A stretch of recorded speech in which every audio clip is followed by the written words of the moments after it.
प्रधानमंत्री पकड़े गए हैं, इसीलिए ये ANI को इंटरव्यू दे रहे हैं। दुनिया का सबसे बड़ा एक्सटॉर्शन स्कीम है और इसके मास्टरमाइंड नरेंद्र मोदी जी। भारत की आजादी के बाद देश का एक प्रधानमंत्री आजादी के बाद के हुए सबसे बड़े महाघोटाले को खुलेआम डिफेंड कर रहा है। भारत के प्रधानमंत्री को देश के सुप्रीम कोर्ट से माफी मांगनी चाहिए।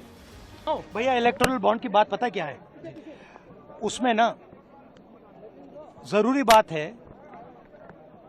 नाम और तारीखें, डेट्स। अगर आप नाम और तारीख को देखोगे तो आपको पता लगेगा कि जब उन लोगों ने इलेक्टोरल बॉन्ड दिया है उसी के एकदम बाद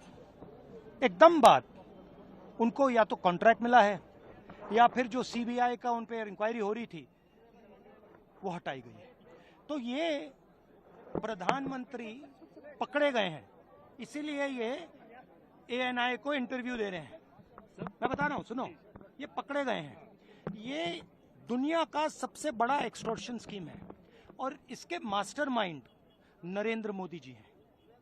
अगर आप उनकी आंखों में देखें, मैंने देखा नहीं है, मगर अगर आप उनके ANI के इंटरव्यू में उनकी आंखों में देखेंगे तो आपको वो झलक दिख जाएगी।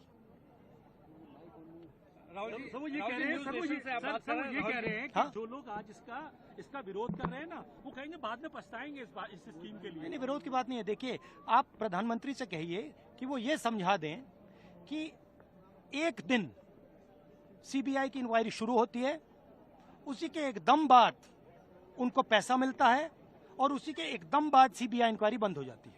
पहले ये समझाएं। दूसरी बात, बड़ा कॉन्ट्रैक्ट, हजारों करोड़ रुपए का कॉन्ट्रैक्ट, इंफ्रास्ट्रक्चर का कॉन्ट्रैक्ट, ठीक है, कंपनी पैसा देती है, उसके एकदम बाद उनको कॉन्ट्रैक्ट मिलता है। यह भी प्रधानमंत्री समझा दे। देखिए, सच्चाई है कि एक्सटॉर्शन है और नरेंद्र मोदी जी ने ये पूरा मास्टरमाइंड किया है। Thank you. कल भारत के प्रधानमंत्री आदरणीय नरेंद्र मोदी जी ने एक इंटरव्यू दिया, काफी विस्तार से इंटरव्यू दिया, लेकिन उस इंटरव्यू में जो सबसे ज्यादा हैरान करने वाली बात थी, जो सबसे ज्यादा चौंकाने वाली बात थी कि भारत की आजादी के बाद देश का एक प्रधानमंत्री आजादी के बाद के हुए सबसे बड़े महाघोटाले को खुलेआम डिफेंड कर रहा है। भारत के प्रधानमंत्री इलेक्टोरल बॉन्ड के द्वारा भारतीय जनता पार्टी के द्वारा ली गई रिश्वत को, इलेक्टोरल बॉन्ड के महाघोटाले को, जिसमें सर से लेकर पांव तक भारतीय जनता पार्टी डूबी हुई है, उस घोटाले और उस भ्रष्टाचार को देश के प्रधानमंत्री डिफेंड कर रहे हैं। देश के प्रधानमंत्री उसके पक्ष में खड़े हो गए। इलेक्टोरल बॉन्ड पे किसने निर्णय दिया? इलेक्टोरल बॉन्ड को किसने अनकॉन्स्टिट्यूशनल कहा? इलेक्टोरल बॉन्ड को किसने अवैध कहा?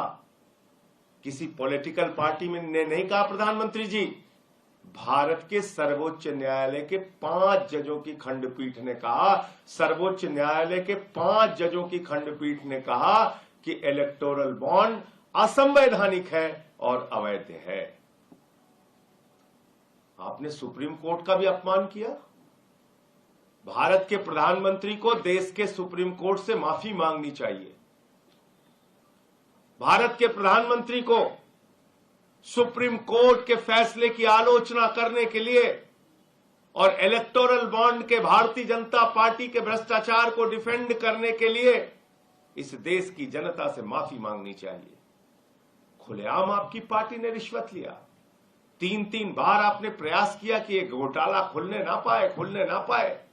वो तो धन्यवाद है सर्वोच्च न्यायालय का कि उन्होंने कहा नहीं, देश के सामने जाहिर करो किस कंपनी ने तुम्हें कितना पैसा, कितना रिश्वत, कितना घोटाले का रकम आपको दिया है।